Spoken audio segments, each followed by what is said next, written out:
Hey, thanks for checking out this video. This is actually the last video in a series called The 3 Chords Every Contemporary Worship Piano Player Should Know.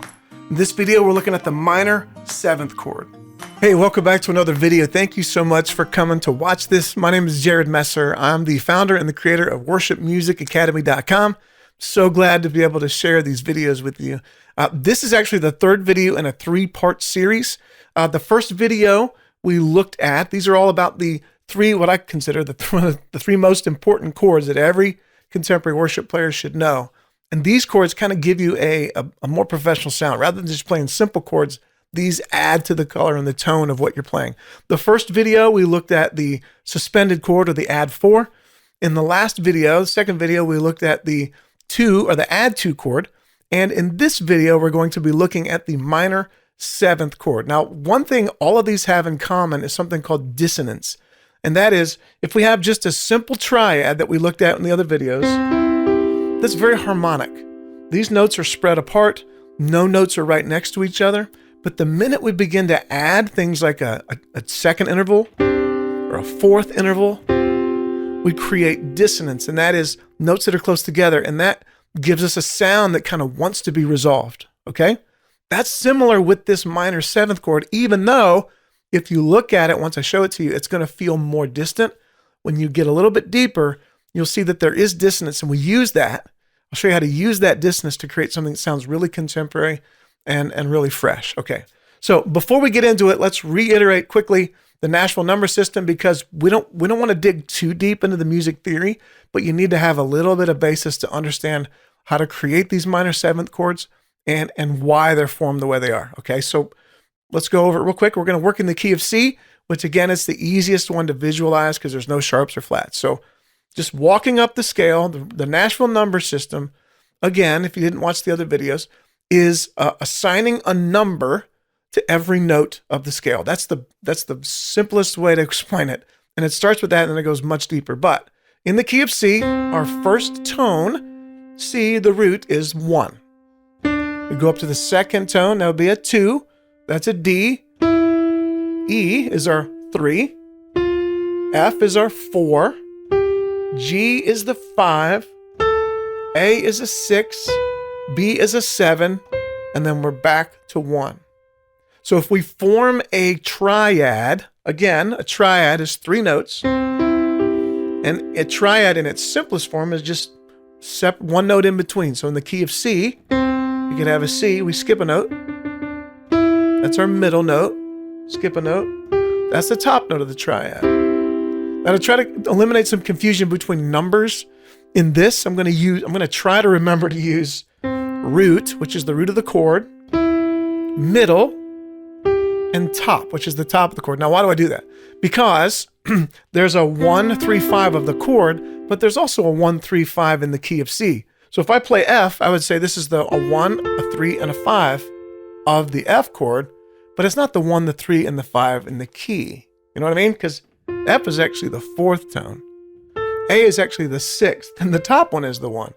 So to make it a little bit easier, I'm going to try to remember to do bottom, middle, top as far as creating these triads in this video. So if we look at the triads in the key of C on 1, that would be a 1 chord. If we move up 1 note to D, we skip a note, play the middle, skip a note, play the top. That would be the 2 chord. And because of the way the chords are formed, that skipping a note, the 2 chord happens to be a minor chord. Same thing with the 3. We move up 1 more. There's the 3rd tone, skip a note, play a note, skip a note, play a note. Now we have another minor chord. Now we don't need to go deep on the theory, but just know that this will be a major chord, and in the key of C, the 3 is a minor chord. If we go all the way up to there's the 4, that's a major chord. There's the 5, that's a major chord, and this next chord is the one we're going to be looking at also. That is the 6. Now if you look at the 6, we play the 6th note, skip 1, play a note, skip 1, we have a minor. And then we've got this weird one, which is a diminished, which we're not going to deal with, and back to C. So just know this about all of the keys. The 1 chord, the 4 chord, and the 5 chord are all major. The 2 chord, the 3 chord, and the 6 chord are always minor. I would say always, meaning diatonic, provided that you're playing within the key. Diatonic is within the key. If you had accidentals or sharps or flats in certain keys, that can change. But the diatonic chords within the key, the 2, the 3, and the 6 are always minor. And those are the chords we're going to be dealing with in this video. Minor chords. So a minor 7th chord is going to start with a minor triad. Remember, triad meaning 3. So let's look at this 2 minor triad. Your bottom note is a D, middle note is an F, top note is an A. Now, if I take this up 2 more notes, skip a note, play a note, this top note, you look at these 2, the interval between these 2 is actually a 7th. That's how we get the minor 7th chord. Here's the minor. We add the top interval, which happens to be a 7th, so I get a minor 7th. Okay? If I move up to E, I can do the same thing. E, middle note is G, top note is D, or a B, and then I go up 2 more, skip a note, play a note. Now the top note here now is a 7th interval again, E to D, so that gives me a minor 7th. Same thing is true of A. There's your A, skip a note, play a note, skip a note, play a note, skip a note, play a note. Now I have an A minor 7th. Make sense? Clear as mud? Some people get bogged down on the intervals. Don't get too bogged down on it. Just remember that we're creating the space between the notes is an interval. It's the space between the notes, and we measure that based on a number. So if there's three between it, it's some kind of a third. Could be a minor third, major third. If there's 5 between it, it's a 5th. If there's 6 between it, it's a 6th, sometimes a major, minor 6th. So in this case, we're dealing with going from a note, let's do D, to another note. 1, 2, 3, 4, 5, 6, 7. That's our 7th interval. You can count it up from D, or you can do what I just did. Create your triad, and then skip a note, play a note. There's your D minor 7. Now, when we play these notes, so if I'm in the key of C, and I would just play along, if I were to play these notes, and I would play a D minor 7, it would be this. And if I put the bass in it,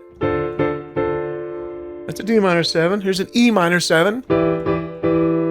Here's a 6 minor 7. Now I'm playing them kind of a jazzy feel, but they inherently have kind of a jazz feel to them, a jazz sound. And that's because in jazz, a lot of times these notes are created continually moving up. So we could have a 7th, 9th, 11, 13. These interesting chords that build on up. In contemporary worship, what we do is we take that 7th and we move that tone around and we put it in the middle of the chord. Now let me show you something. This is really cool. This is going to help you take those minor 7th chords and add them into your playing, and all of a sudden it's going to just feel rich. It's going to feel like what you hear on the radio. So let's look again at that D minor 7. Then I'll show you something really cool, what I think is really cool about the music theory of it, how it fits together. So look at this. So here's our D minor chord. It's our D minor 7th, because I've got my minor, I've got my 7th interval on the top. Now I'm going to do a little experiment here. I'm going to take this chord, this note, which is D, and I'm going to put it at the bottom. So now I've created a bass. I've got a bass note, and I'm playing this chord in the right hand. Now look at this chord. Now notice I've got 2 Ds, so I don't really need both.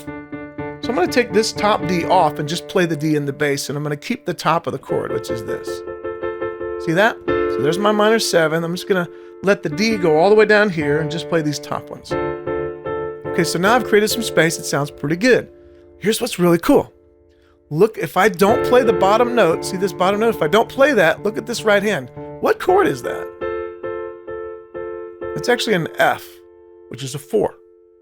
Notice again, here's the 2 minor 7. If I take the 2 off, I just have an F.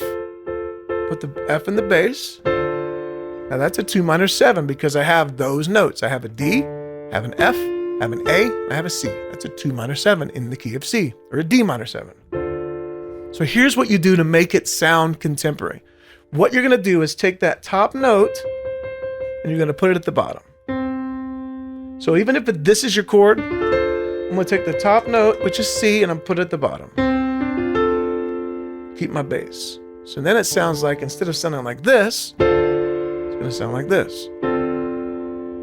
Now we've already got something that sounds much, much better. Sounds more like contemporary worship music. And if I add my fives in the middle, this note in the middle to kind of complete the chord, I have a very contemporary sounding D minor 7 chord. Let's do it again with E. So let's build our triad. There's our E minor.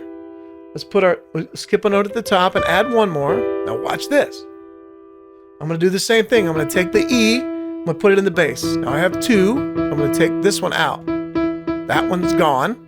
So I take that note out. Now I'm just left with this. See that? Here's what's interesting. Let me take the bass out. Now look at the right hand. What chord is that? That is a G chord. So an E minor 7 is actually, it's got an E in the bass, but it's a G on top, if I think of it that way, and an E in the bottom. So let's do the same thing. These are called inversions. I'm going to take the top note, put it on the bottom. So I take that D and I put it down below. Same notes, I just moved them around. Now I'll add that minor chord, or that minor note at the bottom, the E at the bottom, and I get E minor 7. Same thing with the 6.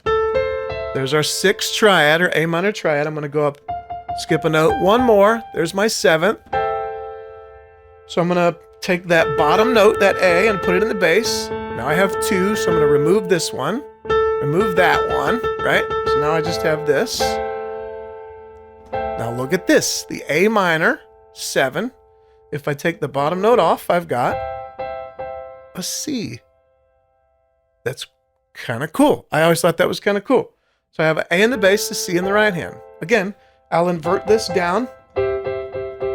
This is actually second inversion. These are all considered second inversion triads, and I'll put the A in the bass. There you go. Isn't that cool? So if I put those together, if I play a 2 against a 4, I have a 2 minor 7. If I play a 3 in the bass against a 5 chord, I have a 3 minor 7. If I play a 6 against a 1, I have a 6 minor 7. And again, we'll invert those. So here's my 4 inverted. Top note down. This is a little heady, but top note down. Put a 2 in the bass. 2 minor 7. Up one more. There's my G inverted. Put a 3 in the bass. 3 minor 7. 6 minor 7. A. Got it? So I can even play C, F, G, C, F, G, and if I just play 6, 2, 3 in the left hand, I'll have this. Now that turns them into minor 7s. Pretty cool, right? There's the inversion. So you can already see how these are sounding more contemporary. This is why you often see that movement from 1 to 6 minor 7, because the chords are already the same. Watch. So I just didn't move my right hand. I play this twice. I go to the 6 in the left hand. Right? Now if I go to a 4 and I just drop the bass note, I get a 6 minor 7. Pretty cool, huh? All right, awesome. Well, I hope this is going to help you. You can implement these. Just remember that you want to invert that 7th chord, put the top note on the bottom, and then move that bass, and you'll create a really rich sounding contemporary piano part. So use that in your music. I hope it's a blessing to you. Thank you so much for watching this video. I hope it's a blessing to you and helps you in your playing. If you want to keep up with everything we're doing here at the channel, you can subscribe right below here. If you're interested in more tutorials like this one, you can click right over here. If you want to know more about our worship piano course with hundreds of videos, demos, walkthroughs, all kinds of training, there's a great special going on right now. You can click right down here. Hope to see you soon. God bless you.